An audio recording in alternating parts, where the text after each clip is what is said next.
শীতকাল চলে আসছে, শীতকালে যদি শোল মাছ না খাই তাহলে কি চলে? তো হ্যালো গাইস, আসসালামু আলাইকুম।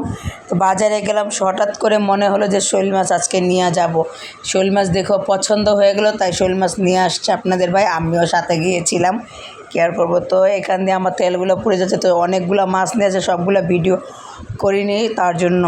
তো এখানে বেগুন ভাজা আর শোল মাছ রান্না করব আজকে। তো বেগুনগুলো আগে থাকতে হলুদ মরিচ দিয়ে মেখে রাখলে, লবণ দিয়ে আসলে অনেক তেল কম লাগে, সেইটা অনেক অনেক উপকারে আসে, আপনাদেরও আসবে। তো আমি এই টেকনিকটাই করেছি ভালোভাবে।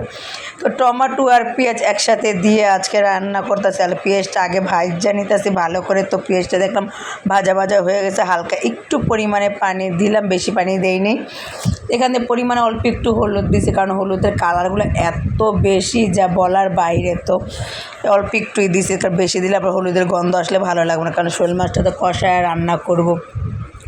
তা আপনাদের ভাইয়া বলতেছে একটা ফুলকপি দিয়ে রান্না করলে ভালো হতো। আসলে ফুলকপি দিয়ে শোল মাছ দিয়ে কিন্তু অনেক ভালো লাগে, লাউ দিয়ে, আসলে যে যেভাবে রান্না করে খায়। কিন্তু আজকে আমি টমেটো দিয়ে ভুনে করতেছি। তো পরিমাণে হলুদ মরিচ আর ধনে গুঁড়া, একটু আদা রসুন দিয়ে দিলাম। তো লবণও পরিমাণ মতন দিচ্ছি। তো এখান দিয়ে আমার মশলাটা সুন্দরভাবে কালার আসছে, দেখছেন ভাজা ভাজা হয়ে যাচ্ছে, তেলগুলো সব উঠে গেছে। তো আর একটু পানি দিলাম কষানোর, কারণে মশলাটা পুড়ে গেলে আবার গন্ধ আসবে। তো মাছগুলো আগে থেকে সব কিছু ক্লিন করা ছিল, তো আরেকটু ধোয়া দিয়ে নিলাম, জানি একটু ভালো করে হয়। তো এখান দিয়ে আমার মাছটা ভালোভাবে কষায় নিতে আসছি, কারণ পরিমাণে পানিটা পরে দিব, আগে কষায় নিতে আসছি। তো পরে ছিল আমার ভাতটা হয়ে গেছে। তো এখান দিয়ে আমি বেগুনটা ভাজা হয়ে যাচ্ছে, কারণ আপনাদের ভাইয়া দুই ছেলে মিলে চলে গেছে। ওরা আমি আসলে নামাজ পড়ে আসলে তাড়াতাড়ি বলবে খাবার দাও, খাবার, তাদের আবার ক্ষুধা পাগল হয়ে যায়। এইখান দিয়ে আমার মাছটাও সুন্দর হয়ে গেছে। একটু পরিমাণে ঝোল রাখছি, কারণ ঝোলটা কিন্তু একটু ভালো লাগে। তো মাছটা অল্প একটুই রান্না করছি, পুরাটা রেখে দিয়েছি, তাই এখান দিয়ে হয়ে গেছে। আর একটু বলক না নেয়, তারপর আমি মাছটা ঢেলে ফেলবো।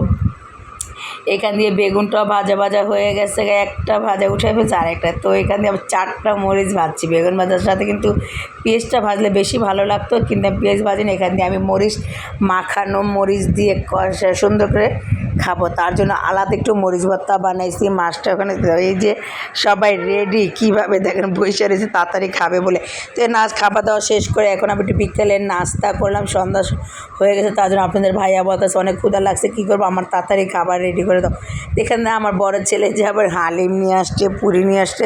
তো সব আসলে হালিম দিয়ে পুরি খেতে কিন্তু খুব ভালো লাগে। তাহলে এখান দিয়ে আপনাদের ভাইয়া বলতেছে ধনে পাতার সসটা নাকি তার কাছে অনেক অনেক ভালো লাগে, এই সস দিয়ে হালিম দিয়ে মিলে। তো উনি খাচ্ছে। তো পুরিটা বিকেলের নাস্তা করলাম সবাই মিলে, আলহামদুলিল্লাহ ভালোই দিনটা কাটলো। আজকে জুম্মা মুবারক সবাইকে।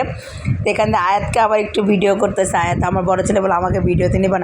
আজকে ব্লগটা যদি ভালো লাগে থাকে লাইক কমেন্ট শেয়ার করে দেবেন। আল্লাহ হাফেজ।